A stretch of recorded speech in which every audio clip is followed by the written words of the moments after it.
Hello movie lovers, welcome to Ram Kurnavalli reviews. 7/G Brindavan colony heroine గా తెలుగు ప్రేక్షకుల మనసుల్లో గుర్తుండిపోయిన సోనియా అగర్వాల్ తో పాటు స్మృతి వెంకట్ కూడా ఇంకో మెయిన్ రోల్లో నటించిన Tamil horror thriller movie 7/G the dark story. జూలైలో థియేటర్స్ లో రిలీజ్ అయిన ఈ మూవీ ప్రస్తుతం తెలుగులో ఆహా ఓటీటీలో స్ట్రీమింగ్ అవుతుంది. ఈ మూవీ ఎలా ఉందో ఈ రివ్యూలో చూద్దాం. కథ ఏమిటంటే, రాజీవ్ వర్ష వైఫ్ అండ్ హస్బెండ్ వాళ్ళ 5 years సన్ రాహుల్తో కలిసి కొత్తగా కొనుక్కున్న ఒక ఫ్లాట్లోకి షిఫ్ట్ అవుతారు.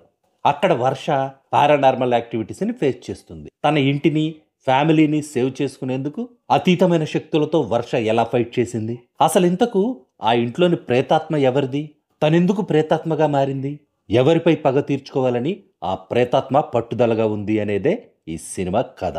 హరుణ్ తనే ప్రొడ్యూస్ చేసి డైరెక్ట్ చేసిన ఈ సినిమా నాకైతే అస్సలు నచ్చలేదు.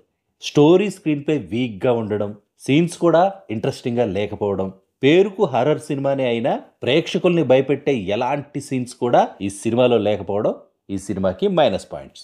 ఒక ఫ్యామిలీ కొత్తగా ఒక ఇంటికి రావడం, ఆ ఇంట్లో అన్ఎక్స్పెక్టెడ్ ఇన్సిడెంట్స్ జరుగుతుండడం, ఈ విషయాన్ని తన భర్తకు భార్య చెప్పినా తను నమ్మకపోవడం, దెయ్యం కారణంగా ఆ ఇంట్లో కిడ్స్ విచిత్రంగా బిహేవ్ చేయడం, అసలు రీజన్ ఏంటా అని తెలుసుకుంటే ఆ ఇంట్లో ఒక దెయ్యం ఉండడం, ఆ దెయ్యానికో ఫ్లాష్ బ్యాక్ ఉండడం. నేను చెప్తుంటేనే చాలా రొటీన్ కథ అనిపిస్తుంది కదా. ఇలాంటివి ఎన్ని సినిమాలు చూడలేదు మనం.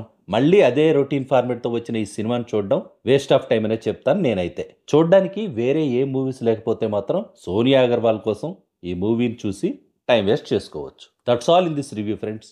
మళ్ళీ నెక్స్ట్ రివ్యూలో కలుసుకుందాం. Thank you for watching.